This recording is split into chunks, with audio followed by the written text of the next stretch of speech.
Diário de gravação, sexta-feira, 8 de outubro de 2021. Seja muito bem-vindo, bem-vinda ao Diário do Fábio Fox. O meu convidado já está aqui nos bastidores se preparando iluminação, chroma key. Ele é uma pessoa que entende muito aí de internet, vai poder bater um papo com a gente. É um grande amigo, antigo amigo. Conversa vai rolar solta aqui. Foi pagodeiro, cantou muito nas noites. Hoje é convertido, vai poder falar da sua conversão e trazer um pouco da sua experiência do mundo cristão para mim e para você que está aqui no Diário do Fábio Fox nos acompanhando. Então, é com muito orgulho que eu recebo aqui no palco do Diário do Fábio Fox, Alessandro Barros, seja muito bem-vindo! Uau! Boa tarde, boa noite, bom dia, porque isso vai ser repetido várias vezes depois, né? Olá, pessoal, olá, irmão, meu amigo Fábio Fox, gratidão aí pelo convite. De surpresa, né? Eu digo, né? Mas vamos embora, que isso é importante demais, eu gosto disso. Seja muito bem-vindo. Quando eu te convidei, eu falei que era para o Diário do Fábio Fox. Eu não falei para você que eu tinha um diário? Não falei. Não. Você é cara de não, de assustado. Eu tenho um diário desde 2012, Ale. Legal. Eu vi ali teus registros. Agora eu vou fazer parte disso aí também, rapaz. Que legal. E eu com muito orgulho que eu trago você para o diário, porque um diário é algo muito pessoal. E a gente convida as pessoas que a gente gosta para trazer a história delas. Eu tenho certeza que a sua história de vida, o que você enfrentou, o que você passou, todos os processos, nós vamos poder falar sobre isso aqui, desde quando nós nos conhecemos. Você lembra quando nós conhecemos ou não? Caramba, irmão. Boa pergunta. Não lembro. Foi em 2012. O ano eu lembro, 2012, mas eu não lembro como nós chegamos a essa... Através da Luciana.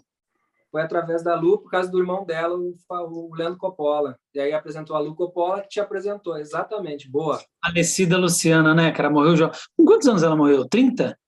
30. Acho que foi 30, por aí. Cara, muita tristeza. Ela trabalhava na Praça Nossa, inclusive, né? Exatamente. Se estivesse viva, estaria aqui no Diário do Fábio Fox. Deus a tenha. Vamos lá, Alessandro, tá pronto para o diário? Bora! Primeira pergunta. Para a audiência que não te conhece, que nunca te viu, que é a primeira vez que está aqui te vendo, te olhando, esses seus olhos com o brilho de Cristo, a pergunta é: quem é Alessandro Barros?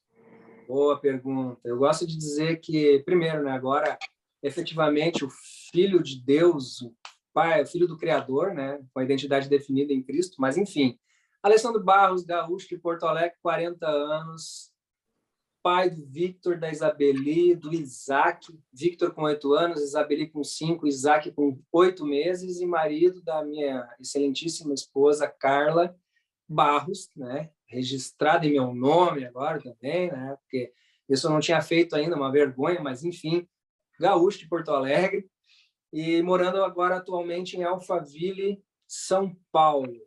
Tenho aí algumas experiências com gestão industrial, né? Então, eu venho da fábrica primeiro, eu fui moldado primeiro nas fábricas, né? Uma indústria automotiva, então eu aprendi a liderar, a fazer gestão, qualidade, produtividade, pessoas através da fábrica, me tornei gerente, depois, com o passar do tempo, eu tive experiências no mundo da música, me tornei um pagodeiro, na verdade comecei em outro universo, comecei no universo gauchesco, lá em Porto Alegre, e depois eu fui cair no mundo do pagode, no mundo do samba, e aí teve bastante histórias, inclusive o Fábio eu conheci através disso, e aí tive várias experiências até chegar ao mercado imobiliário em 2015 e também me formar coach, TPNL, algumas coisas aí que também fazem sentido na minha vida hoje,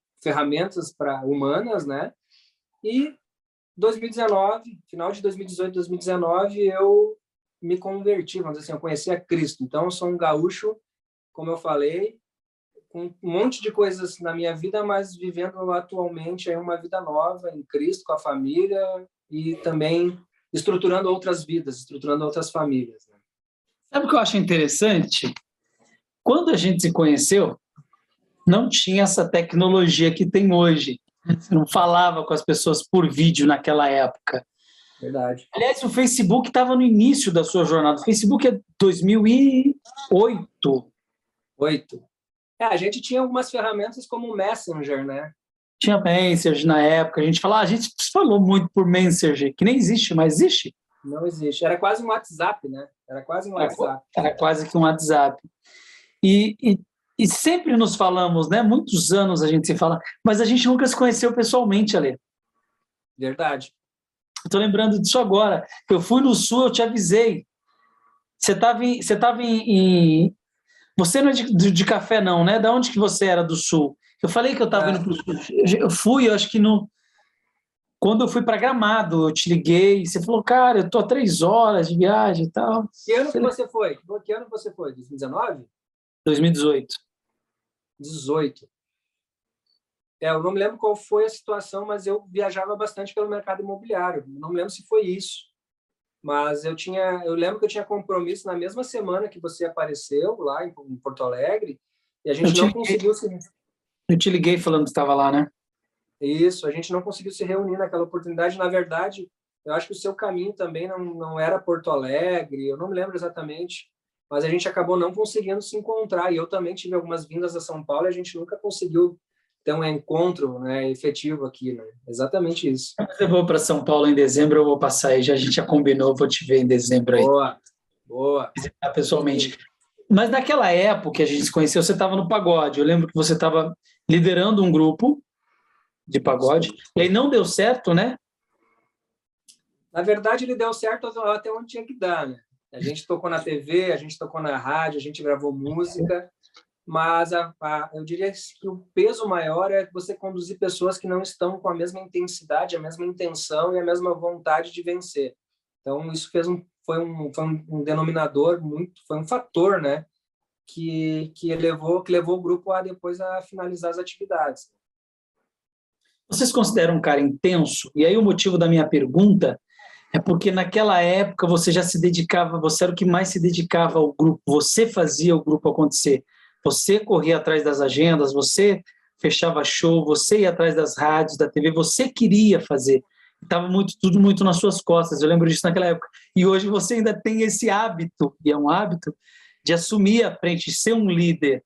Como que você se sente com isso? Cara, eu acho... na verdade, eu nunca tinha parado para analisar esse perfil em mim, né? A indústria que me criou um líder, naturalmente, porque eu fui me posicionando em meio às pessoas e entendendo que alguém tinha que fazer alguma coisa para mudar. E eu sempre fui um motivador de mudança. Inclusive, vamos começar, antes de chegar no pagode, na indústria, eu tive a oportunidade de fazer gestão de 3 turnos diferentes, em momentos diferentes, porque eu era um dos líderes requisitados pelas equipes, né? As pessoas gostavam da minha forma de liderar. E ainda não era uma liderança a nível de entender 100% como conduzir cada pessoa, mas eu tinha um carisma, eu tinha uma forma de elevar a consciência da equipe, né? Então, eu tive a oportunidade de trabalhar em 3 turnos diferentes, em tempos diferentes, com equipes diferentes, em setores diferentes, porque eu tinha uma forma de reestruturar equipes. Era interessante isso. E aí eu caí no mundo da música, onde aquilo ali que veio de dentro para fora, aquela vontade de tocar, de querer fazer algo diferente, né? Eu acho que até mesmo do brilho, né? De querer aparecer, de mostrar, né? Devido valor.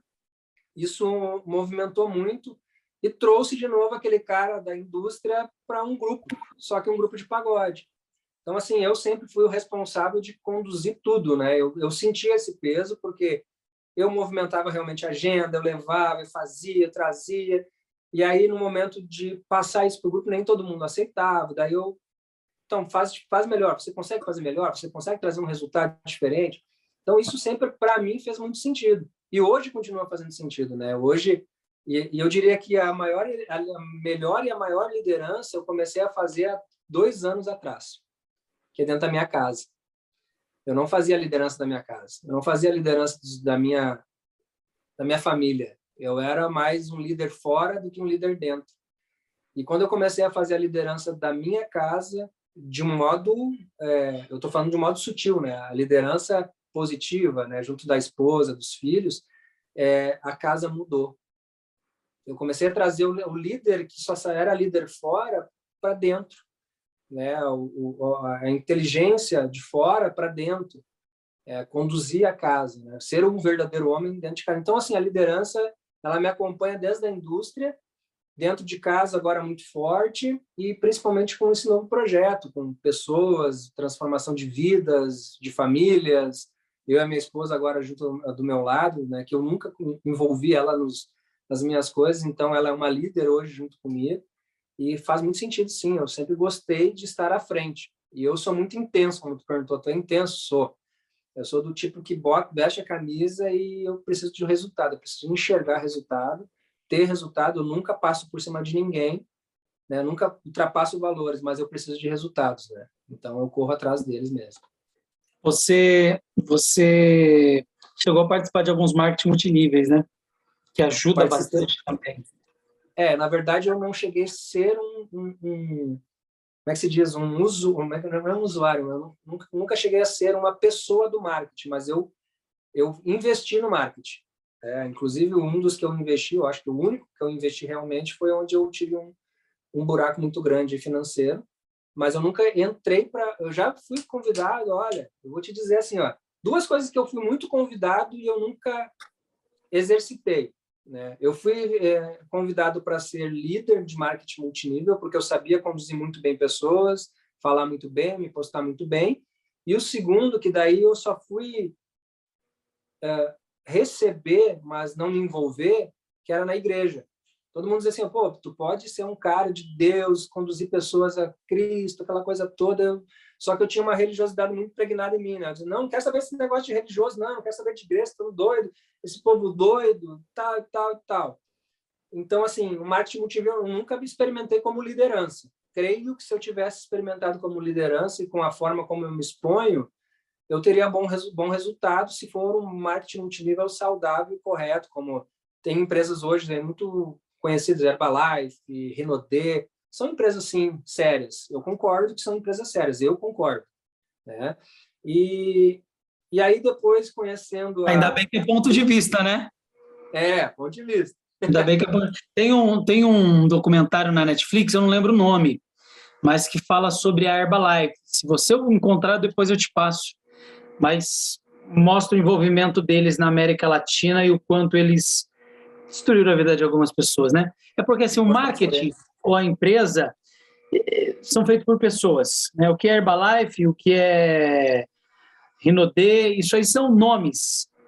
Por trás desses nomes, dessas marcas, existem pessoas e valores. E a gente falou, né, nos bastidores sobre valores. E nem todos que estão à frente têm, de fato, valores que são íntegros. Talvez, o presidente tem valor, legal, mas... e a cúpula dele tem? Nós vemos isso acontecer no Brasil, né? Tivemos um presidente que foi um dos melhores presidentes, foi o Lula, mas a gestão foi a que destruiu o país. Mas foi o Lula? Não, não foi. Mas ele tem culpa no cartório? Talvez tenha ou não, não sei, não estou aqui para julgá-lo, não sou do Supremo e nem juiz, mas que a cúpula dele, a maioria foi preso por crime de corrupção, foi. Isso é um fato. Não estou julgando, estou dizendo o fato. Por quê? Porque um sozinho não consegue governar um país. Você precisa de toda uma gestão. E no meio dessa gestão tem, né, os bons e os maus, as uvas podres. E aí, como no marketing multinível, como na vida. Então é muito difícil a gente determinar que um determinado local, ou a própria igreja mesmo, né? Você pega igrejas aí que tem conceitos milenares ou centenários, mas que um ou outro você vai pegar um cara que vai fazer merda, vai fazer besteira, e não adianta culpar ou julgar a igreja por isso, nós não conseguimos fazer isso, nem podemos fazer isso. O que nós temos que entender estou bem aqui? Se está bem, continua, se não está bem, para. Algo precisa mudar, né? É isso, basicamente, eu diria que o câncer, eu posso dizer assim, que o câncer de tudo isso, sempre, câncer é um só, é a ganância e o dinheiro.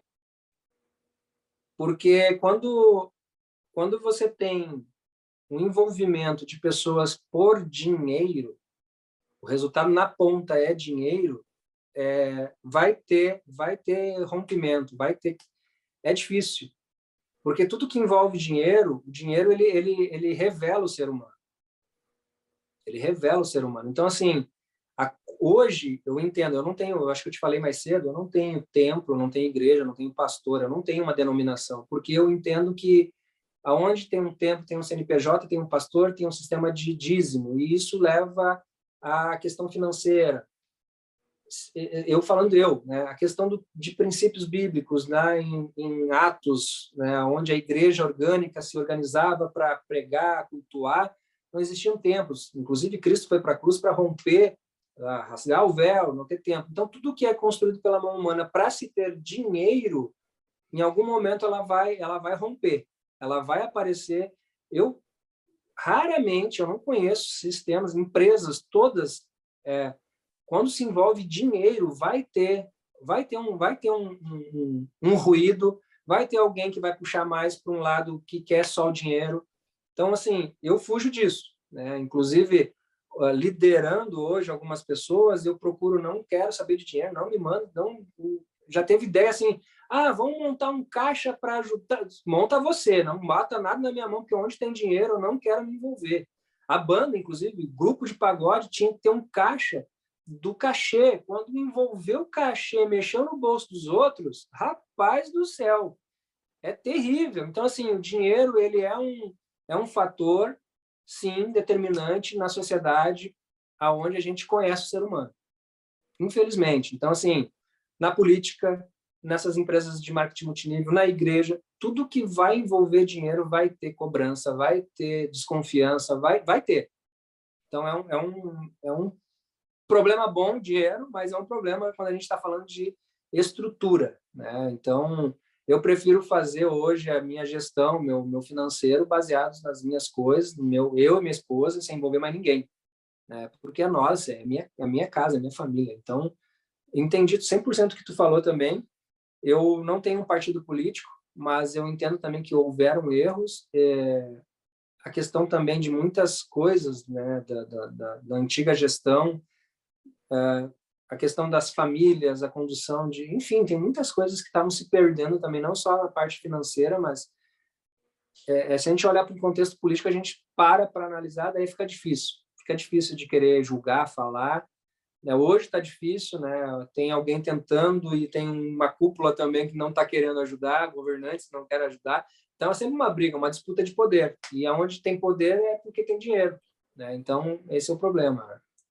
Nunca houve um presidente no país, no Brasil, que tivesse 100% de aceitação. Difícil, muito complicado. Se você pega de Getúlio, antes dele, né? Getúlio foi o primeiro, não lembro, quando começou ali aquela questão da democracia, mas até os dias de hoje, não sei se foram 30 e poucos presidentes que já passaram, eu não lembro, mas eu sei que nunca nenhum teve aceitação realmente 100%, né? E aí, quando você vai a fundo dentro da política, você percebe que não é bem assim, né? O que é pregado é uma coisa e lá o bicho pega, é diferente, né? E aí tem um cara que eu gosto de citar ele, que, na minha opinião, ele foi um dos políticos mais inteligentes do país, que foi o Tiririca.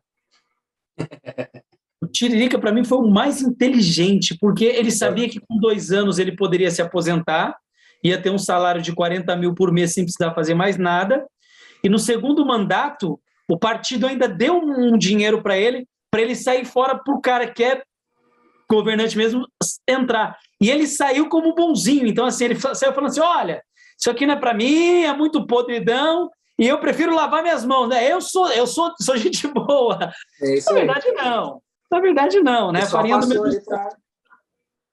para fazer a vida. Exatamente. Ele fez a vida. Hoje ele não faz nada da vida, faz mais show, faz assim, um ou outro, se pagar muito bem, porque ele tá feito. Mas ele conseguiu construir uma imagem boa, de gente boa. Ele ganha do povo pela vida toda, para o resto da vida, quando tiver vivo, vai ganhar as custas do povo, só que assim, ele saiu como gente boa, ele saiu como Robin Hood, né? Lá eles são maus e eu sou bonzinho, eu não estou mais lá porque eu não quero ficar com os maus, quando na verdade não, eu não estou mais lá porque já cumpri o meu papel era me dar bem, e se deu bem em nome de uma população muito grande, porque foi bem aceito, foi eleito, né? E não fez nada, obviamente, né? Obviamente, como muitos não fazem. Então, ele foi, mas foi inteligente. Foi inteligente. Até porque, Ale, eu não sei se alguém faria alguma coisa, não. O Hang é lá de perto da tua terra, né? Tá tentando algo. O Dória também tá. Nem sei por que a gente entrou nessa coisa de política, mas o ano que vem é eleição. Mas é um tema que. São três temas. Daqui a pouquinho nós vamos falar de futebol. São três temas que quase não se fala, que dizem que não pode falar, né? Religião, política e futebol. Mas são temas que nunca nós vamos ter uma definição única. Não.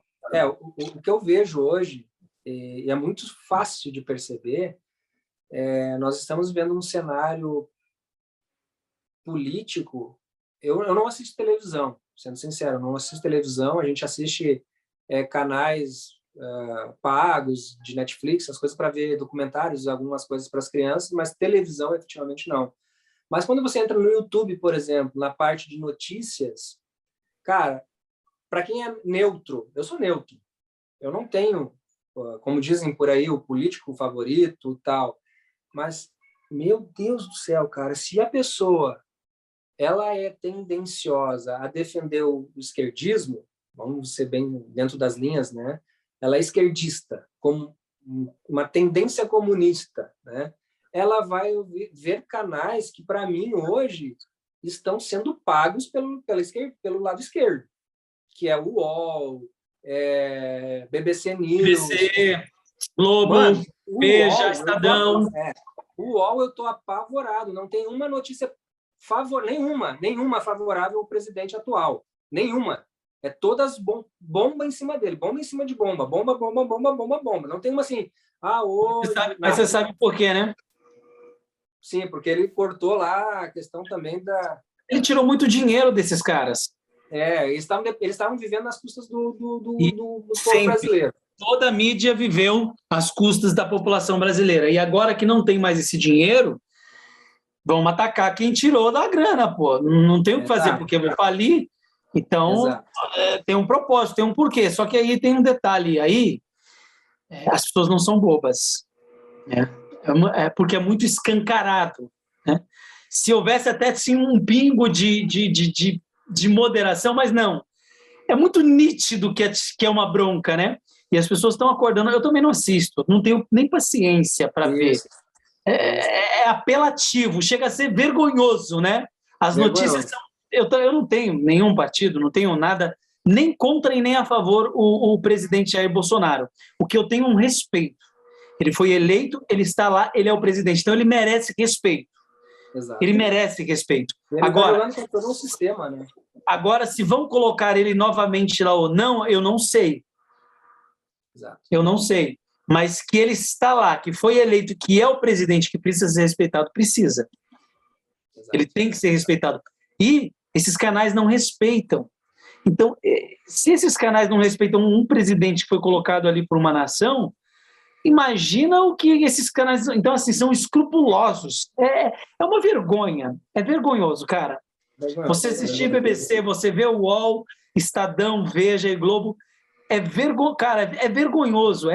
Chega a ser assim... E as pessoas são tão leigas que elas caem. Você olha e fala assim, cara, É triste. É triste. Eu prefiro também me isolar. E hoje, assim, dos poucos canais que aparecem ali no YouTube, que a gente dá uma passada para ver, assim, Jovem Pan, eu estou vendo que está sendo neutra em muitos assuntos, ela está deixando dos dois lados falarem, tá?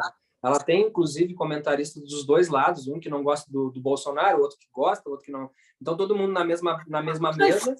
Mas quem é Bolsonaro na fila do pão, né? Eu acho que eles empoderam uma coisa que não faz sentido. Eu acho que o foco não é o presidente, o foco é a melhoria, a sustentação, o que nós podemos fazer. Assim, eu não vejo ninguém falando disso. A gente vê que tem ali, por exemplo, um STF que está ridículo. A gente tem todo um sistema que deveria apoiar e andar na mesma linha, mas estão uns degladiando com outros, para no próximo ano botar um deles dentro do sistema. Então, assim, é muito delicado. Eu não gosto de falar de política, de verdade. Eu prefiro ser nulo a nível de exposição, né, de falar de política. Eu tenho assim, eu vou estudar quem eu vou votar, se tiver que votar nesse que eu vou votar, e ponto. Mas você sabia que ouvir isso de você e de outros amigos é muito triste? que a gente está falando do nosso país e da nossa nação. E quando não há essa defesa e a gente permite, fala assim, eu prefiro me abster, a gente não pode se abster. Eu concordo com o Luciano Hang, com o que o cara está fazendo. Eu concordo com o Datena, que está se candidatando. Eu não votaria no Datena para presidente nunca, jamais. Mas eu concordo que ele está querendo fazer, eu acho que está querendo, né? Ou também está querendo comer um pedaço também, né? Porque é mais um político. Eu concordo com o Dória. Eu concordo com o Lula. Eu concordo que eles estão dando a cara.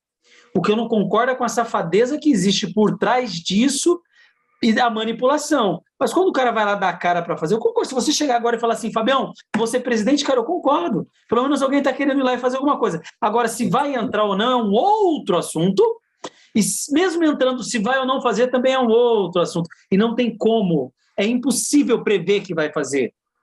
Eu posso julgar o Dória? Posso, todo mundo pode. Eu posso julgar o Bolsonaro? Posso, todo mundo pode. Eu posso julgar o Lula? Posso, todo mundo pode. Posso julgar o Datena? Posso, todo mundo pode.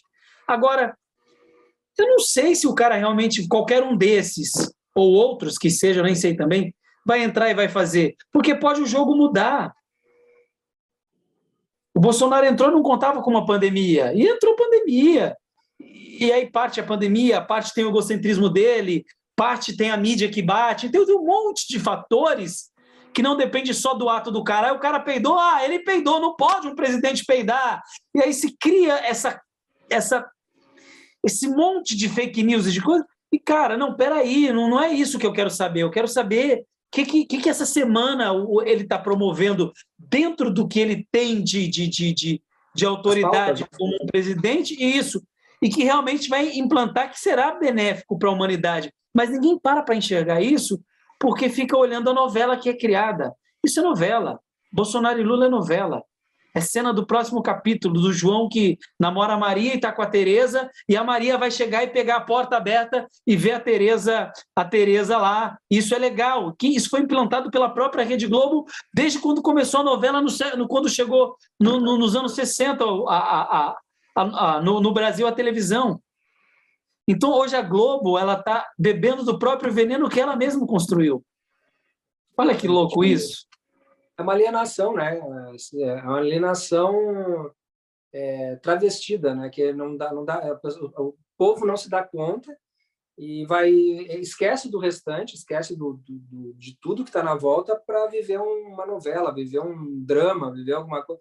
Sim. E aquilo ali é a vida deles. Acorda, vai para o trabalho e de noite tem novela. Acorda, vai para o trabalho e de noite tem novela. É terrível. O Collor congelou o dinheiro do brasileiro e o cara é senador. Por que eu te falei de me abster atualmente? Porque está muito difícil de falar com as pessoas sem elas se ofenderem, né? Está muito complicado. Está muito complicado. E política é uma coisa que eu entendo que se eu vou me posicionar, eu tenho que me posicionar mesmo para falar e me colocar. Agora, eu entendo que existe uma forma de defender democraticamente sem não ter que entrar em conflitos com conversas, porque as pessoas inclusive partido, né? Porque o nome já diz, já é partido, né? Ele já começou errado, ele não começa inteiro. Eu não defendo nenhum partido, assim, o que eu sou favorável, o que eu sou contra, Lê? Esse papo que a gente está tendo, eu sou favorável, porque eu não faço parte de nenhum partido e nunca vou fazer. Por que eu não vou fazer? Porque eu não entendo de política, eu não estudei política, e política é séria. Quando você vai buscar fundamentos políticos, cara, o buraco é bem mais embaixo, e a população, 99,9% do brasileiro é leigo em relação à política. E quando você está lá dentro, o jogo é muito diferente do que é vendido, muito. Não adianta. O cara pode entrar com boas intenções? Podem. O inferno está cheio delas. Ele não vai conseguir fazer. É verdade. Então tem muitos pormenores que estão longe dos nossos holofortes. Então não tem como a gente, de fato, a posição é a seguinte, a posição que eu falo é isso, poxa, o que nós podemos defender que é legal para o bem comum e para a humanidade? É porque não adianta também um político fazer por você e eu também falar, só que se é meu amigo, eu vou votar nele porque ele fez por você, porque tem muitos que fazem isso, né? Vereadores fazem muito isso, prefeitos em cidades. Exatamente. Só que, de certa forma, também, essa contaminação que existe, ela não vai afetar só a vida do Alessandro Barros e do Fábio Fox. Vai afetar a vida do filho do seu filho. Exatamente. A decisão de hoje. E essa é a minha preocupação. Eu estou preocupado comigo. Estou preocupado com os meus netos, que nem nasceram ainda. Qual é o país que eu quero para eles? O mesmo que eu estou tendo hoje? Com inflação, com pandemia, com guerras ideológicas, religiosas. Aquilo que você falou, você não pode falar que o outro já se ofende. Tudo é motivo para procurar um tribunal e punir e processar. Então, quer dizer, eu não quero ter um neto que viva com medo. Isso é muito ruim. Exatamente. E como mudar isso? Exatamente. Algumas coisas, a gente sempre olha para o futuro, né? Eu dentro dessa escolha aí de falar de julgamento, agora, já que nós estamos falando aqui, eu não votaria de novo no ex-presidente. Não votaria. Pelo financiamento lá na Venezuela, são países comunistas. Eu não quero comunismo dentro do meu país, para os meus filhos. Eu não quero essa libertinagem que está virando dentro de uma narrativa de que tem que ter... Agora tem uma linguagem nova que foi criada exatamente pela linguagem do comunismo. Não tem o... Como é que se diz? O menino é menina, é todo mundo uma linguagem só. Cara, tem coisas que eu não concordo, que já vinham sendo construídas por baixo, né, dos bastidores, a gente não via, só foi estourar recentemente, financiamentos e coisas para países comunistas. Virar uma China, por exemplo, vai proibir, e isso já foi falado há um mês atrás, vou proibir algumas coisas a nível de fake news e tal. Mas o que é o proibir fake news? É escolher o que tu pode postar, só o que favorece o governo, ou não. Então, assim, já está mostrando que vai vir, dentro desta liderança, vai vir, sim, uma punição para quem for contra a própria presidência. Então, eu não posso me posicionar com algo real, que nem o STF fez, foi lá e caçou youtubers, caçou canais. Isso é comunismo. E estava todo mundo dizendo lá na eleição do atual presidente que ele seria um ditador, que ele ia proibir um monte de coisa, mas o cara está deixando tudo fluir. Ao contrário. Então, assim, dentro desse posicionamento, hoje eu escolho não escolher quem está trazendo um lado bem comunista de proibição e de libertinagem ao mesmo tempo. A questão de instrução para os filhos. Meus filhos não têm que ter instrução que o partido desse outro, do Lula, por exemplo, queria colocar nas escolas. Tem que saber de sexo e coisas. Não. Isso aí tem que vir dentro da minha casa e quando chegar na escola é para falar de matérias que vão levar eles a aprenderem, não sobre o corpo deles, não é lá onde eles têm que aprender. Então, isso é difícil, né, de entender. Para mim é difícil de entender. Então, falando de política, eu vou para uma linha muito mais fora do comunismo. E aí quem são os comunistas? Aí tem que estudar todos os partidos, todos os Dória, tudo esses caras, eu não votaria, porque são caras que estão vindo uma linha muito próxima de deixar uma China, por exemplo, vir financiar o Brasil e tomar conta do Brasil. E já está acontecendo, que a gente não sabe, mas tem muita coisa que os chineses já compraram no Brasil, já estão tomando conta. Lá no Rio Grande do Sul, só no Rio Grande do Sul, a gente já tem mais de 25% do Rio Grande do Sul comprado por chineses. Então, o pessoal não sabe, tem muita fábrica que foi comprada por chinês, tem muito lote por chinês, né? Então, aos pouquinhos os caras vão dominando. Quando vê a própria imprensa hoje que é a favor desse monte de coisa, quando chegar na hora deles olhar para trás, assim, meu Deus, agora a gente não pode fazer isso, não pode fazer aquilo, porque tem que andar no sistema dos caras. Então, é difícil, é bem delicado, principalmente para falar de valores, família, e filhos e futuro, a gente tem que ter muito cuidado com quem que a gente vai escolher, porque esses caras vão proibir da gente viver daqui a pouco uma sociedade, inclusive, se tu olhar o site do próprio PT, eles disseram assim, a gente perdeu as eleições porque a gente não foi convincente com os cristãos. Está lá, é uma pauta do PT. Nós deveríamos ter ganhado a igreja cristã. Mas eu tenho certeza que a igreja cristã não vai de favor aos valores que eles têm. Então, eles teriam que mudar, ou encenar, ou fazer alguma coisa. Então, assim, graças a Deus também que o grande número da população que votou foram pessoas ainda, mesmo que com valores ainda um pouco difíceis, né, de religiosidade, mas foram pessoas que defenderam a família, principalmente a família. Porque eu tenho certeza que se descambar para um lado de libertinagem, de eu não sou contra o homossexual, isso que eu quero deixar claro. Eu não sou contra o homossexual, eu acho que é uma coisa que eu te falei hoje no direct. Eu não sou contra o homossexual, eu tenho que amar, isso é princípio, eu tenho que amar o ser humano, eu tenho que dar carinho, amor, mas eu sou contra a aceitar um casamento homossexual, eu não posso aceitar, e aí é diferente eu não aceitar o homossexual, mas aceitar o casamento. Então são coisas que estão querendo impor, né? Estão querendo impor, e aí se tu tiver uma presidência que quer impor isso, a gente vai viver uma sociedade bem diferente daquilo que é para viver, pelo menos no meu ponto de vista, né? Você já ouviu falar do livro As 48 Leis do Poder? Eu ouvi falar, mas não li ainda. Se tiver a oportunidade, coloca no seu... Tem áudio no YouTube, você pode ouvir. As 48 Leis do Poder. Ela vai trazer grandes significados para você de como dominar a massa e de como que o povo ele é governado.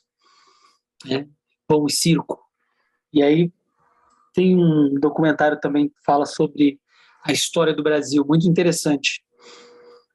Quando os coronais dividiram, esse país tem dono, não é aleatório, né? Tem dono. A família Sarney é dono do Maranhão. Não tem um Carrefour no Maranhão, não tem um Extra no Maranhão, eles não permitem entrar. Tem leis daquele local, do governo de lá, para não permitir grandes empresas. Por quê? Porque não é a Deus dará. O Brasil não é um país do povo. O Brasil nunca foi democrático. Não existe democracia. Isso é storytelling. Resumindo, conversa para boi dormir. Tem donos. É um dos países mais ricos do mundo que não consegue viver a riqueza por conta dessa roubalheira, tudo isso que a gente tem aí nos bastidores. Você tem na Bahia a família... Não sei o nome da família lá, que eles também tomam conta. Mas cada estado tem um dono. E aí o presidente não pode também ir lá e tocar e fazer nada. Porque quem manda lá ele tem que pedir bênção. Quem manda são os governadores, os governantes, né? Exato. O presidente só é uma figurinha ali representativa. Por isso que a gente está vendo hoje, né? A gente está vendo na prática isso acontecer. O presidente, quem entrar não vai fazer nada. Nada. Exatamente. Todo um poder por trás. Quando te falei que eu recebi o convite para poder entrar no marketing multinível, eu pedi para conhecer a diretoria, né? E aí me apresentaram a diretoria, eu fui lá estudar e avaliar quem eram as pessoas. Eu decidi não fazer parte porque eu entendia que ali tinha pessoas despreparadas, que têm poder de voto que está dentro. Então, você não pode olhar para um presidente. É loucura, é besteira. Eu vou votar no Lula, deixa de ser idiota. Você tem que entender quem vai compor. Quem são os como é que é o nome lá que ele escolhe lá? Né? As bancadas que eles vão ter. Quem são os ministros? Exato. Quem são os deputados que vêm junto no partido? Cara, você tem que entender a cúpula inteira e não é só o cara. Eu gosto do Lula. Cara, você pode gostar do Lula, mas se a bancada que vier por trás dele for corrupto como foi no passado, meu amigo, o Lula só vai ser uma marionete. Como no meu ponto de vista ele só foi marionete das construtoras. Quem mandou no Brasil na época do governo Lula foram as construtoras, que deitaram e rolaram, brincaram com o dinheiro do povo. Então, tem que analisar um todo. Eu não posso chegar na tua casa e olhar você, eu tenho que olhar seus filhos, eu tenho que olhar tua esposa. Eu vou tirar quem você é baseado no comportamento da tua mulher e dos seus filhos, e não no teu comportamento. Meu indivíduo. E as pessoas ficam olhando, o Bolsonaro passeou de moto. Cara, que se dane o Bolsonaro. Exatamente. Olha o contexto. Olha o monte de deputado que está lá. Olha o Senado. Você sabia que o governo é feito também pelo Superior Tribunal lá de Justiça? Olha lá quem está lá. Olha os senadores. Então não adianta. Vai tirar o Bolsonaro e a merda vai continuar. Ou pode ficar o Bolsonaro mais 4 anos, pode votar nele, não vai mudar nada. Se continuar os mesmos ministros, se continuar os mesmos deputados. Então, o que representa o Bolsonaro? Exatamente. Então, a gente tem que olhar para um contexto, né? E as pessoas elas não conseguem enxergar multifocal. Elas focam o cara. Bolsonaro fez, Bolsonaro deixou de fazer. Gente, isso é piada. Isso é conversinha. Isso aí para esconder de você, o nome disso tem até dentro do marketing, do marketing no geral, né? No digital também. O nome dessa estratégia chama-se misdirection. Tem um filme, eu não lembro o nome do filme, com o ator Bruce Willis, que é no final, no início do filme, que chama Trapaça de Kansas City. Ele chega na frente do cara, ele quer matar o cara, ele fala assim pro cara, ele tá na frente do cara. Ele fala assim, você já ouviu falar de Trapaça de Kansas City? Aí o cara fala, não. Aí ele fala, então eu vou te explicar o que é uma trapaça de Kansas City. Ele, por favor, quero saber. Ele falou, aquilo ali é uma trapaça de Kansas City. Aí aponta assim pro lado, né? Aí o cara, aquilo o quê? Aquilo lá, olha. Aí ele olha, na hora que ele olha, aí ele vai por trás dele e puxa o pescoço do cara, o cara cai morto. Aí ele fala, isso é uma trapaça de Kansas City. Eu faço você olhar para um lado quando eu quero chamar a atenção para outra coisa. Eu quero. Então, tudo que você está vendo de matéria é para levar a sua atenção para um lugar para não entender o que está acontecendo em outro.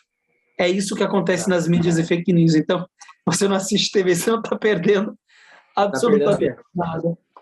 Então, basicamente, não se chega a lugar nenhum. Aliás, que time você torce, Alê? Eu, ultimamente, irmão, assim, tipo, né, tô acompanhando de longe, mas bem de longe. O Grêmio. O Grêmio. O gremista. E é a mesma coisa quando você pega em time. Quem é o melhor, o Grêmio ou o Santos? O Grêmio ou o Flamengo? O Grêmio ou o Palmeiras? O Grêmio ou o Atlético Mineiro? O Grêmio ou o Cruzeiro? Não tem melhor. Vai depender de quanto dinheiro tiver em caixa para contratação de bons profissionais. É tudo um Mas time. sabe que eu diminui muito. Agora, vindo para São Paulo, eu até acompanho de vez em quando. Eu estou sabendo até que meu time está na zona de rebaixamento. Não sei. Semana passada, semana retrasada, tomou uma goleada, não sei o quê. Mas eu não estou mais o mesmo torcedor assíduo que eu era em Porto Alegre. Até foi bom essa mudança. Porque eu diria assim, ó, é um desperdício de energia, às vezes, a gente ficar em cima de um time de futebol, cara. Meu Deus, como eu perdi energia. Às vezes, bravo, às vezes, uns negócios que não tem nada a ver, rapaz. Aí eu disse, pô, tá fazendo sentido. Que bom. É bom acompanhar de vez em quando, tá por dentro, até porque vem uns colorados lá do Rio Grande do Sul no meu WhatsApp de vez em quando, né? Ah, tu viu teu time? Vai catar coco, porque eu não tô vendo. Mas assim, eu já fui chato, eu já fui daquele torcedor chato que pega então, pelo jeito aí, você tá endinheirado, então. Tu viu? É porque você falou assim, ele mandou, você viu o teu time, se o time é seu, então, Viu? meu irmão, você tá, é um dos maiores empresários do país. Porque se o time é seu, se você é dono do Grêmio, camarada, o que tá passando pela tua conta de dinheiro... Tu vê o que é? Só de patrocínio aí, você tá... A cultura que a gente tem é essa, é o teu time, é o meu time. A gente acaba comprando aquilo ali pra gente e é até uma dor de cabeça, porque às vezes a gente tá...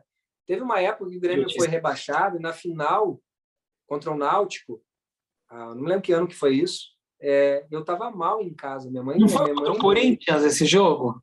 Não. A final contra o Náutico, o Grêmio precisava ganhar para subir para a primeira divisão. Não, tá. Ele tinha que subir. O Grêmio começou o jogo e no meio do caminho começou a perder jogador, foi expulso.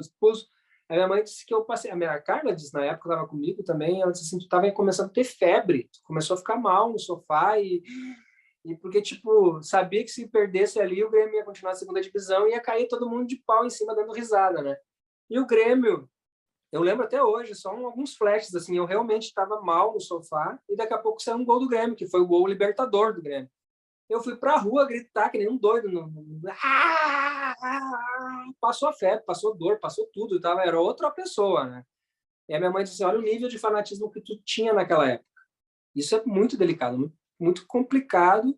E eu hoje não ensino para meus filhos isso. Meu filho quer aprender a jogar futebol? Vamos. Mas não ficar pegado num time, não ficar pegado numa bandeira. Ele sabe que eu torço pro Grêmio, torcia. A gente vem do Rio Grande do Sul com o Grêmio, mas eu não fico, vamos ver o Grêmio, vamos torcer pro Grêmio. Não, isso está cada vez mais distante, porque a gente tem que exercitar para os meninos futebol, não adianta. A gente exercita futebol, mas agora sem fanatismo. Porque tem que ser assim. Aqui em São Paulo eu já peguei vários. Teu filho vai ser corintiano. Eu disse, não sei.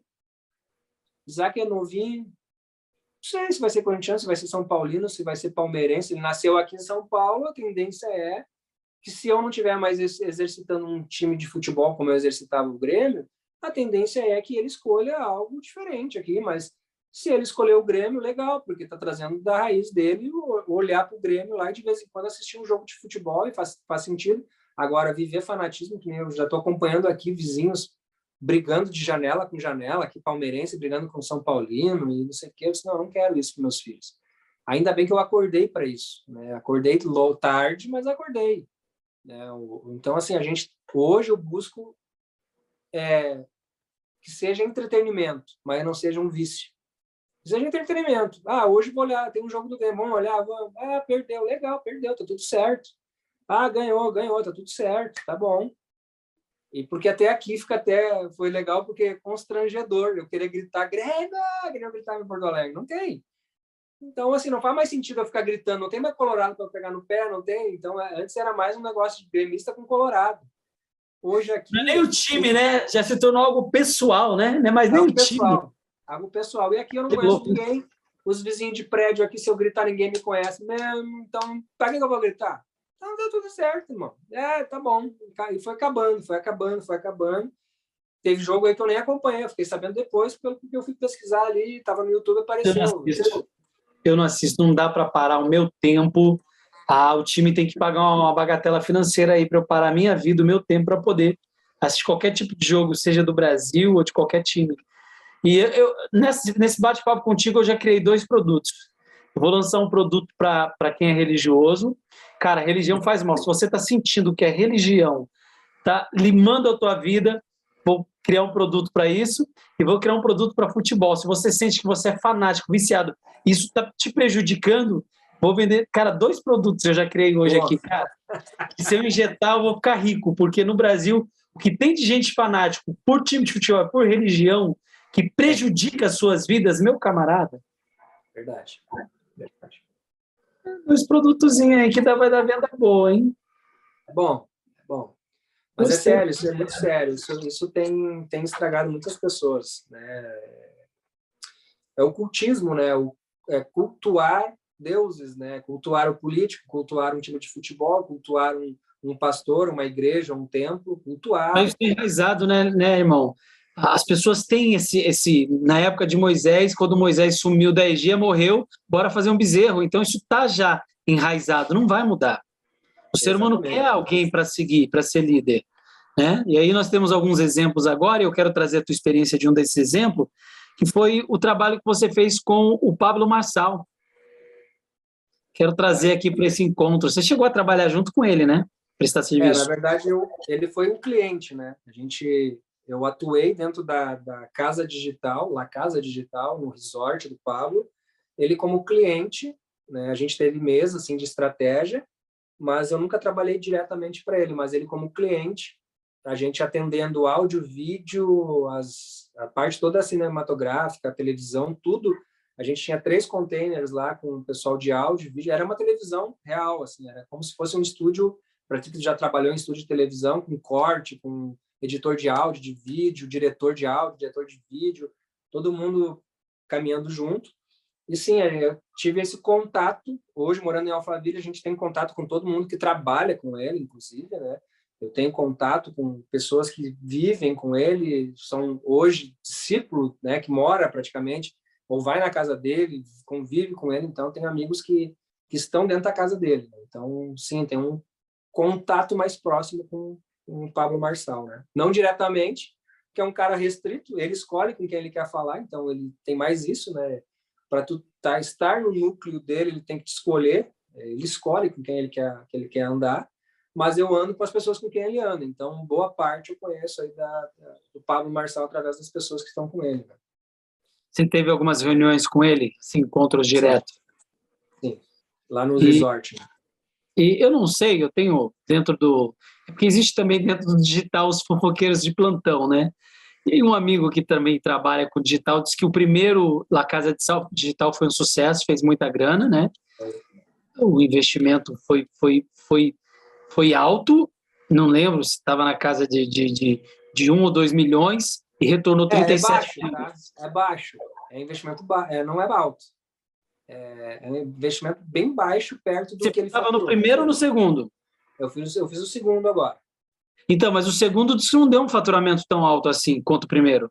Então, o primeiro ele investiu 2 milhões para faturar em torno de 50, e nesse segundo ele investiu aproximadamente 17 para faturar aproximadamente 30, 35. É isso aí. Mas eu E fiquei aí sabendo. também são números que a gente não sabe se são totalmente reais desse segundo. A gente tem informações de pessoas, né? Não tem o número Que real. recuperou, diz que recuperou o investimento, mas que não teve lucratividade. Eu Exato, também. exato. Foi Então. muito próximo do 0 a 0, teve um lucro e tal, mas perto do primeiro evento não passa nem, não faz nem cócega. Né? E segundo o pessoal do digital, é porque ele incorporou muita religiosidade, ele quis trazer essa coisa de igreja e tal. E como é um público muito mesclado, né? E aí algumas pessoas encaram isso negativamente, né? Na verdade, o que acontece? O primeiro La Casa Digital, eu entendo que ele foi muito na essência do Pablo. O que é a essência do Pablo? E que eu acho que ele tem que focar nisso. É o desbloqueio, transformação das pessoas, de vida. Teve, sim, algumas inserções de convidados, mas muito assim direcionado para aquela situação de transformação, né? E teve também aulas do digital, aulas focadas no digital com resultado digital. Esse segundo La Casa, a gente teve uma mistura, né? Uma mistura muito grande. Teve bastante convidados do mundo gospel, né? Então a gente teve aí na última semana todos os dias tinha alguém cantando louvor, né? Então eu gosto, né? Tá dentro da minha área, tá dentro da minha praia, mas fugiu muito da persona que deveria ter mantido. O que é a persona que ele deveria manter?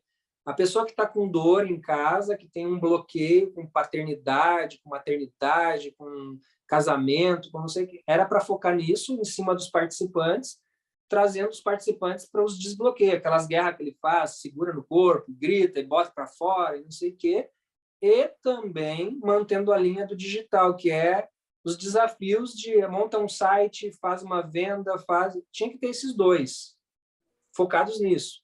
E tem umas inserções ali, de repente, do gospel, que é um mundo que também tem movimentado as pessoas que seguem ele. Querendo ou não, tem muito cristão seguindo ele, muito, né? Então, isso faria sentido, mas ele começou no inverso, né? Começou com provas físicas lá dentro, levanta pedra, desmonta pedra, corre na praia, vai para não sei aonde, faz não sei o quê, mas efetivamente não tinha uma gamificação muito estranha, não tinha uma gamificação em cima do digital, tinha uma gamificação de um reality comum. Fugiu do digital. Mais do mesmo, né? Mais do que todo mundo já faz, né? Mais do mesmo, né? E aí foram acordar, eu estava na reunião, foram acordar, tipo, 10 dias para... 4 dias para acabar. 4 dias para acabar o programa. Aí fizeram uma fábrica, tem uma fábrica lá dentro, ele tem fábrica de tijolo, tem fábrica de madeira, ele tem um mundo dentro do resort dele. E aí acordaram, tipo, vamos fazer lustres, abajures, vamos fazer potinhos, coisas da La Casa Digital para vender, e vamos ensinar os participantes a como fazer o branding, como fazer o site, como fazer... Mas isso já no final. Já no final. Só que nós que estávamos nos bastidores das filmagens, a gente viu entrar 60 mil, ficar 30 mil, 25 mil espectadores, né? Então, eu estou abrindo coisas aqui que, de repente, não sei, depois vão ver, enfim, né? Mas essa é a realidade. A gente... 15 pessoas assistem esse diário. Não... Até porque a gente falou de política, então ali na política já morre muita gente, não chega no final. A galera não quer ouvir o restante. Não vai. Começou a falar por exemplo, você falou do Lula. Ali, se já tem alguém favorável a ele, já dá dislike e sai. Então, para chegar no final, praticamente só você e eu vai ter acesso a esse conteúdo, poucos vão até o fim. Mas, assim, foi muito real isso que eu aprendi muito nesses bastidores, a estratégia, né? Porque se tivesse focado... Você conheceu o Paulo? Paulo não, como é que é o nome do amigo dele lá? Qual? O Marcos Paulo? Marcos Paulo. Sim, Marcos Paulo, o Neto... É o mesmo perfil dele ou não? É. Mesma coisa. Mas é um meninão, né? Tem 23 anos, 21 24 anos. anos. Ainda tá com a cabeça dele ainda muito para números, essa correria do digital e tal, mas é meio aceleradão, assim, né? Estrategista digital muito bom, mas acho que tem que amadurecer algumas coisas ainda, Falta maturidade, mas isso só vem com o tempo, né? Vem com o tempo, vem com as perdas, às vezes, que a gente não quer ter, vem com coisas que a gente só vai se dar conta ali na frente, às vezes não é legal perder, mas já perdeu, né? Eu fui imaturo, mesmo sendo um homem de 30 e poucos anos, eu fui imaturo por muito tempo, não colei para minha família, que nem eu falei. Graças a Deus eu não perdi, mas imagina se eu tivesse perdido, né? Ia doer. E é a pior perda, né? É a pior perda. Então, assim, não é só dinheiro, não é só sobre dinheiro, não é só sobre mundo digital, tem muita coisa por trás. Mas, assim, eu aprendi muito lá sobre estratégia, sobre vida, sobre pessoas, sobre comportamento, sobre o que eu falo, mas eu não faço, sobre muita coisa, muita coisa. Fica onde esse resort dele? Deixa eu me lembrar o nome da região. Sorocaba? Eu sei que é depois... Hã? É Sorocaba, não, né? Não, é depois de Indaiatuba, lá para... Depois eu não lembro agora, não lembro. De Campinas. É Rio... Não, como é que é? Rio Claro? Cara, eu acho que São Carlos? Eu acho que é pro lado de Rio Claro, eu acho. Não me lembro. Eu sei que é muito interior, assim, vai. Interiorzão de São Paulo. Sai de São Paulo e 2 horas de viagem. Da onde você está aí até lá dá 2 horas de viagem? Não é Itatiba, não? Não, porque Itatiba tá do lado ali da onde vocês estão, né? E ele mora aí perto de você, né? Como eu fui de van, me pegaram aqui, eu não botei mapa, eu só entrei na van, fui e voltei. Acho que foi meio que... Quase que nem aquele negócio de filme, sabe? Bota a máscara, dopa todo mundo para ninguém saber onde é que é. Daí depois vai embora e volta, né? Então, eu não me lembro assim a região. Ficou o tempo todo lá ou voltava para casa? 100% lá por conta do teste de Covid, né? Eu não conheço assim, pessoalmente, não acompanho também o Marçal. Sei que ele é um grande vendedor, né? Assim, falando de aparência e de expressão, a questão de comportamental, eu me identifico mais com o Érico.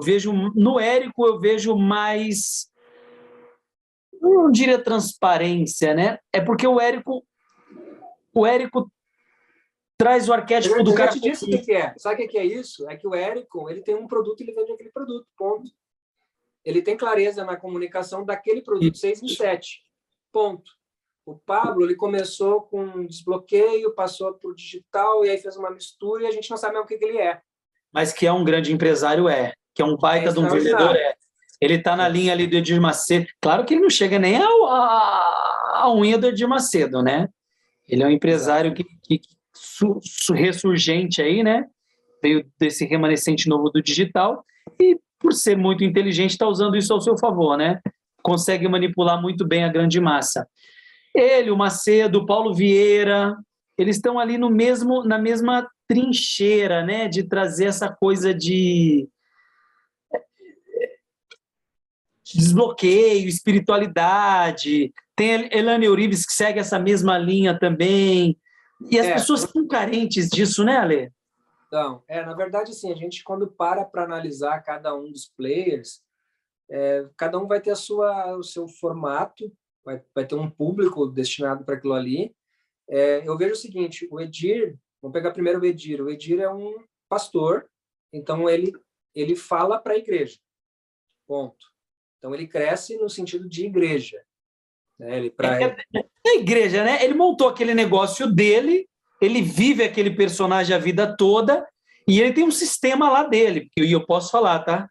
Porque eu já fui de lá. Então, eu conheço o sistema. Primeiro que lá, para você ser pastor, é até 22 anos. E ele é inteligente nisso. Por quê? Se até 22 anos Deus não te chamou para o altar, né, abre aspas, significa que você não nasceu para o altar. Mas isso é uma estratégia que ele sabe, se o cara entrar e descobrir toda a maracutaia e sair, ele é novo, tem seus 25, ainda dá tempo de se recuperar no mercado profissional. Tem toda uma estratégia, né, do Macedo. Exato. É isso que eu ia dizer. Então, assim, ele é focado na estratégia igreja. É igreja mesmo, é templo, tem um nome. Instituição. instituição, é para aquilo ali. Ele está voltado para o nome de Deus 100%. Esse é o Edir Macedo, né, que conduz pessoas para o pastoreio. Esse é o Edir Macedo. Pablo Marçal, ele é uma mistura de pastor, coach e empresário. Então, assim, ele começou usando coach com um pouco de inserção de espiritualidade, mas ele não tem igreja, né? Então ele não é um pastor, ele não se denomina pastor, ele não se denomina coach, e também ele é um bom vendedor, é um bom empresário, mas também ele não vende nada para empresários, ele faz um pacote completo e entrega. Então, assim, é uma mistura, é um cara que ele tem uma estratégia definida e indefinida, vamos dizer assim. É um marqueteiro, né? Um baita marqueteiro, um baita. Paulo Vieira, vamos pegar o Paulo Vieira. O Paulo Vieira é coach, ponto. Ele é focado no coach, 100% em PNL, tudo que transforma a mente. Então, ele vem para o coach. Ele não defende nenhuma igreja, não defende nenhum templo também, mas ele também não fala de marketing digital, não fala de mais nada. Ele fala do coach. Então, ele é transformação 100%. Então, eu creio que aqui a gente deve identificar um pastor que fala de Deus, um coach que fala de coach, que insere algumas coisas, porque ele é judeu, então ele tem que falar também. Eu creio que eu falo hoje como um coach cristão, então eu tenho que falar de Deus. Ponto. O Pablo Marçal, a gente não consegue definir ele, porque ele é um cara multifacetas, ele é um multi-empresário hoje, então ele faz para todos os lados. Elaine Orives, ela é espiritualidade, mas indefinida também, porque ela pega muito ateu. É muito mais das energias do universo. Ela não fala de um Deus, ela fala de espiritualidade. Então, também foge. Então, assim, cada um tem um papel, né? E são coisas diferentes, né? Eu não levaria, por exemplo, o Paulo Vieira a nível de pastor ou de alguém que usa Deus. Ele usa o coach e fala de Deus, mas ele fala de coach. Se ele não falar de Deus, ele continua falando do coach. O Edir Macedo só sabe falar de Deus, então ele usa Deus para fazer os negócios dele. Pablo Marçal, ele usa um pouco de Deus, usa um pouco de coach, usa um pouco do empresário, usa um pouco de vendedor, então ele é uma mistura. O Marçal é disruptivo, né? Ele vem e traz, faz uma bagunça toda e dá certo. O legal é que dá certo, eu admiro. Eu não sigo, confesso, não sigo. Eu não tenho uma admiração por ele, né? Para mim, ele é só um vendedor, um cara que pegou toda a expertise que teve lá no passado e trouxe isso à tona e deu... E não vou falar que deu certo, porque ele também rala muito. Pelo menos ralou, não sei se hoje... Eu sempre olho o resultado. Ele é um cara de resultado. É isso aí, ele tem. E como o Macedo também tem, né? Merece respeito ambos. Mas, assim, no nível comportamental, de admiração, Fábio, falando de mim, eu admiro o Érico. Também é um baita de um marqueteiro, fez muito dinheiro, mas eu vejo no Érico essa coisa, essa legitimidade, é isso aqui, acabou. É só isso. É isso, exato. É isso aqui. Ele é produto. O Érico é produto. Vamos lá, eu peguei o coach, eu peguei o cara que é uma mistura, eu peguei o pastor, peguei um espirituoso, mas o Érico é produto. O que é o produto? 6 em 7. Ponto. O que é o 6 em 7? Eu vou te ensinar como tu começa um produto, tu desenvolve um produto, tu capta clientes, vende o produto e faz 6 em 7. Acabou. Ele não fala de mais nada. É simplesmente eu te pego pela mão e te levo ao resultado. Ponto. Igual aquele cara do tráfego, não sei o nome dele, tem barba, que ele fala gestão de tráfego. Vieira. Pedro, né? Pedro Superti. Pedro Sobral. Sobral. Tem o Superti, tem o Sobral. Pedro Sobral. Ele é a mesma coisa. Ele pegou a linha do Érico e está fazendo a mesma coisa com o tráfego. Ele só faz isso. Exato. Hoje tem o Pedro Quintanilha, que eu estou fazendo a recorrência com ele. Tem uns caras bons aí que são focados pelo próprio pai do tráfego, que é um menino que ele criou, o personagem pai do tráfego. Ele ensina o tráfego. O Misha Menezes, que é tráfego também, os caras fazem desafios de tráfego com os alunos, eles dão prêmios para os alunos que alcançam o nível de tráfego que eles querem. Então, é legal, porque os caras eles estão focados num único objetivo, né? é o resultado do tráfego. O outro é resultado do marketing digital, é 100%, 6 em 7. Qual é o meu resultado contigo? É te entregar 6 dígitos em 7 dias. Quando tu lançar teu produto, vai acontecer. Então, assim, cada um tem um porquê, né? Qual é o meu porquê? O viés, exatamente.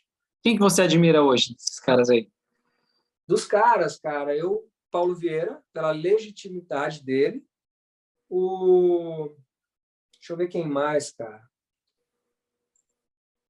É um bom vendedor, Vieira. O Paulo Vieira, hoje, para mim, é um extraordinário player, coach, né, que tem um resultado muito, muito, muito forte assim, na vida de pessoas. Eu falo de vida daí, né? Eu não acompanho, eu não sei. É extraordinário o resultado dele na transformação de vidas. Depois, eu posso colocar aí também, eu considero muito o resultado do Érico Rocha? Do Érico Rocha. Não sigo ele, mas eu acompanhei um bom tempo. Eu também não sigo. Eu aprendi muito do Érico só vendo vídeos do YouTube, algumas coisas que ele postava. Depois, um cara que eu considero muito deixa eu me lembrar o nome dele, que eu não sigo também, mas é a questão de tráfego também. E eu estou aprendendo muito com esse rapazinho, esse menino aí, o Pedro Quintanilha. A equipe dele e eles são bravos, assim, no sentido de acompanhamento, são chatos até. A gente tem aí, toda semana, quinta-feira, a gente tem um Zoom com a equipe para tirar dúvidas. E se tu não está participando, tu está pagando, eles incomodam, eles te ligam, eles mandam e-mail para saber por que tu não participou, porque tu não estava na lista dos alunos que estavam participando. Tu tem um produto e tal, eles querem um resultado. Então, eu vejo assim, um empenho de fazer você ter um resultado. Tem outros nomes aí. Quem era para mim uma referência e depois se perdeu foi o Pablo. Ele fez uma transformação na minha vida no sentido de me posicionar. Ele me ensinou a me posicionar. Você tem que se posicionar, você tem que abrir a sua boca para falar. Se você não falar, muita gente vai morrer porque tem coisa guardada dentro de ti que pode curar outra pessoa. Então, eu aprendi desde o ano passado a me posicionar. E é isso. Tem outros caras aí que o resultado deles até é bom, mas daí começa a envolver aquilo que eu te falei. Quando intencionalmente você usa Deus para fazer dinheiro, aí para mim já não é legal, sabe? Até um ponto é legal a mensagem, né? Mas a forma como você impõe para fazer dinheiro em cima disso é triste, sabe? Tem algumas coisas aí que eu não concordo. Mas tem caras que me ajudaram, por exemplo, a sair de uma possível religiosidade. Dá para viver Cristo, dá para viver Deus sem depender de um pastor, sem depender de uma igreja, que foi o que eu te falei antes. Hoje a gente vive plenamente, feliz, mas a gente não tem uma... Se eu tiver que ir a Porto Alegre, eu visito lá o templo. Visito, sim, onde eu entrei, onde eu fui convertido. Tenho um carinho imenso, mas eu não vivo preso. Vou aí para te visitar, vou aí, de repente, se precisar passar uma palavra para os irmãos e tal, mas não me envolve, não me coloca na ramificação, no trajeto, porque eu não... Religião, né? Eu sou livre disso, Tem uma pessoa em vida hoje, assim, dentro do Player Brasil, uma pessoa que eu não sigo também, igual eu te falei, que foi o Érico, mas a nível empresarial, que eu sou fã, apaixonado, e é um dos meus sonhos conhecer, é o Elon Musk. Para mim, esse é um cara disruptivo, é um cara totalmente fora da curva, é um cara que hoje... Agora tu falou de um americano, eu lembrei de um brasileiro, mano. Não podia esquecer, era esse nome que eu estava tentando e... Caraca, mano. Flávio Augusto, cara, para mim para mim é o cara. Legal. Só de ter vendido agora o time dele lá, e ele não precisa fazer mais nada pro resto da vida dele. Ele vendeu lá o Orlando City por bilhões, não sei se foi trilhões, mas enfim, lá a gente está falando da moeda local, trazendo para o Brasil. Se ele quiser vir morar no Brasil, se ele quiser vir morar no Brasil com todo o dólar que ele tem, rapaz... Ele não vem para o Brasil, não. Ele não precisa fazer vem mais nada. Fazer dinheiro. Ele vem fazer dinheiro, mas... Entendeu? Então, para mim, é um brasileiro que começou andando de ônibus, como ele mesmo conta, e ele acordou uma hora dentro do ônibus e assim, eu não quero mais viver, porque tinha uma senhorinha que estava há 20 anos pegando o mesmo ônibus, indo para o trabalho, indo e vindo, indo e vindo, indo e vindo. Ele disse que um dia ela disse assim, já fazem quase 20 anos que eu estou andando nesse mesmo horário. Ele disse assim, eu jamais vou querer. Eu nasci pobre, eu não vou morrer pobre. Eu não quero morrer pobre.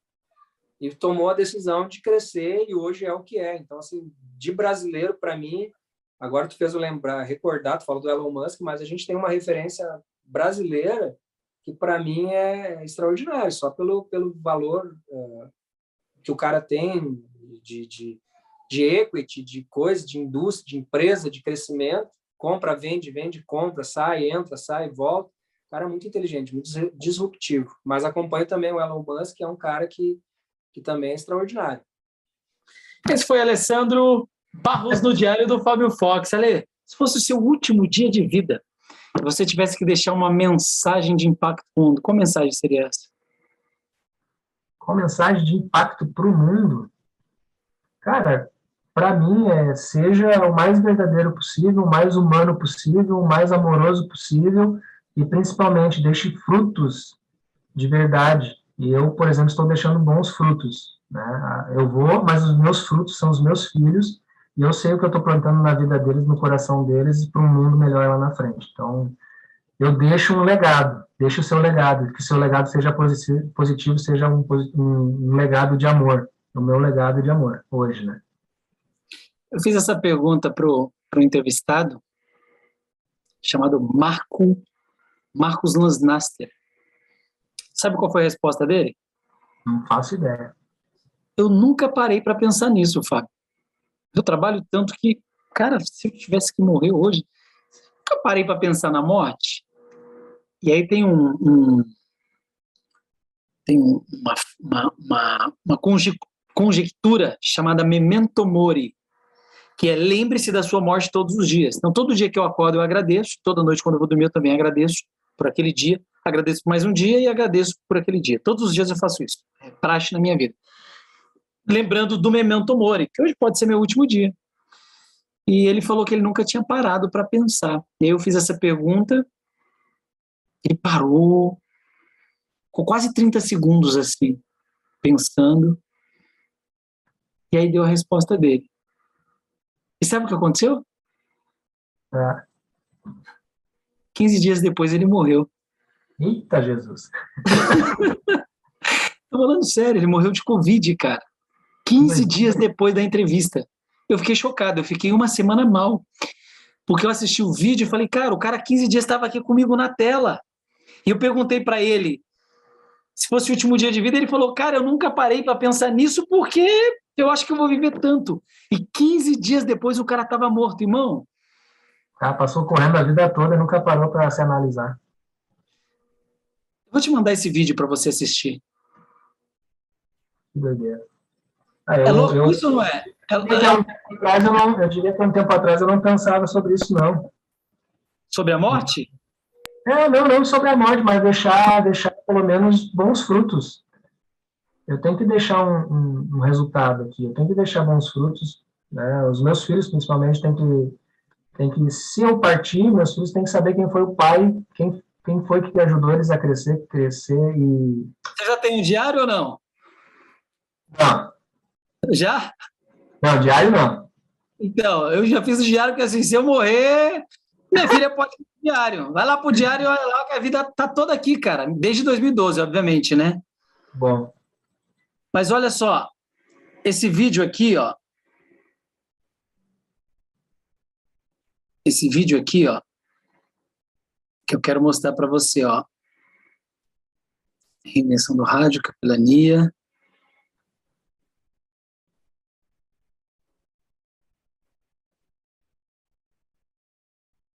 Esse vídeo aqui, ó.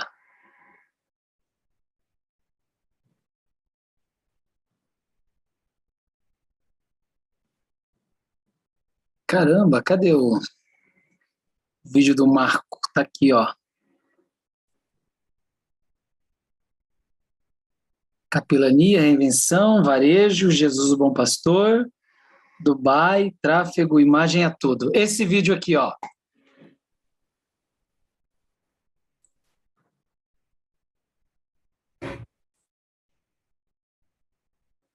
Quinze dias depois ele morreu. Daí vai acontecer um monte de frustração. Agora você foi na veia, hein, irmão? Tá vendo? Ah, estudei bastante. Agora, quando as pessoas elas entenderem que a pessoa que está no nosso lado, no lado delas, né? Vamos, no geral, vai.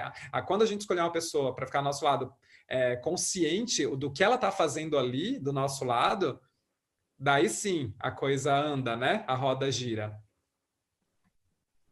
Esse foi Marcos Lansdasser do Diário do Fábio Fox. Estamos chegando na reta final. A Marta falou, amei a sua página. Ou eu que estou aqui, falei, caramba, que página é essa, meu irmão? Eu vou contratar esse cara. Ô, Marcos, na tua lápide, o que vai estar escrito? Se hoje fosse seu último dia de vida, você falasse assim, caramba, preciso deixar uma mensagem para o mundo. Que mensagem seria essa, meu irmão? Eu nunca parei para pensar sobre a minha lápide, porque eu acho que eu vou viver muito tempo ainda, mas Não, já... vai. Doideira.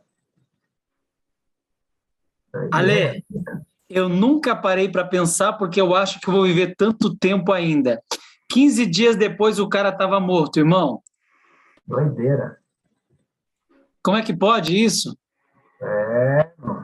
Nunca sabe, né? Não, você imagina como que eu fiquei? Como você acha que eu fiquei, Ale? Não, tá doido?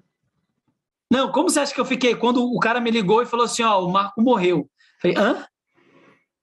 Entrevistei o Marco semana passada. Super bem de saúde.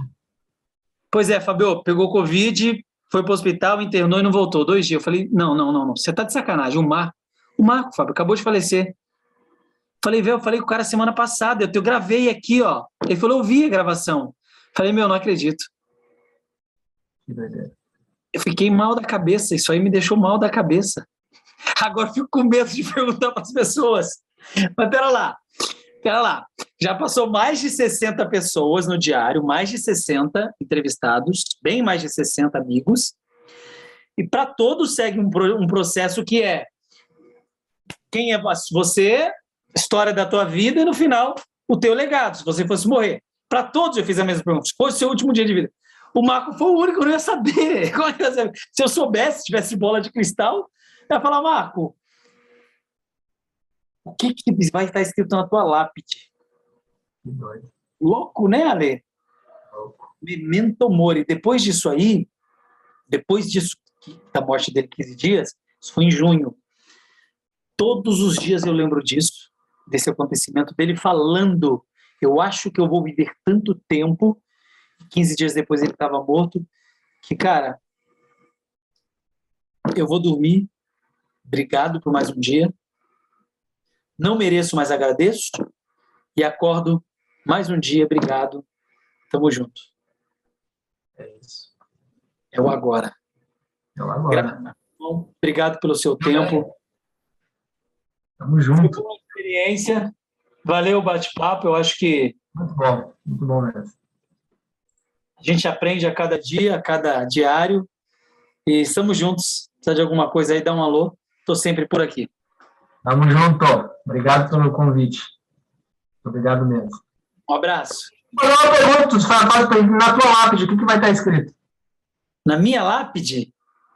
Cara, né? Tá doido?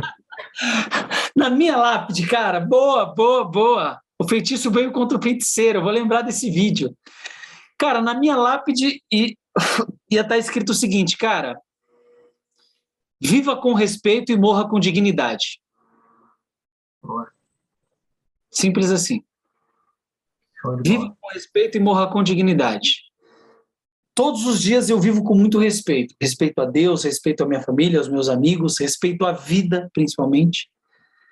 Todas as decisões que eu tomo é baseado, isso é digno? Isso é aprovado pela sociedade, por a maioria de pessoas, pela minha filha, principalmente, o que ela pensaria disso, os meus amigos. Então, se não tiver respeito e dignidade, que são 2 valores que eu sustento na vida, não faz parte de mim, eu estou fora. Eu sempre falo, tem respeito? Não. Tem dignidade? Não. Então me inclua fora dessa. Então, basicamente é isso. Viva com respeito e morra com dignidade. Dentro disso, tem uma frase que eu gosto muito, não dê acesso para quem não te dá destino. Normalmente, quem te dá destino tem respeito e dignidade. Isso é muito bom. Tem que ser digno, né, cara? Isso aí. Tem que merecer. Tem que fazer para merecer. E tem que respeitar também, né? Não vale quebrar regra a qualquer troco ou a custo de nada, né? Não, nem tudo é válido. Nem tudo, como é que é? Nem tudo que é possível é de direito e nem tudo que é de direito é possível. Exato. Alessandro Barros, estamos juntos, irmão. Agora você tem aí a minha lápide também. Se eu morrer, você pega esse vídeo e manda para todo mundo. Uma outra frase que eu vou deixar então também, vou deixar mais uma. Os meus melhores, os mais impressionantes momentos sem Cristo jamais serão melhores que os meus piores momentos com Cristo. Caramba. Boa. Tamo junto. Beijo no coração. Tamo junto, irmão. Fica com Deus. Até mais.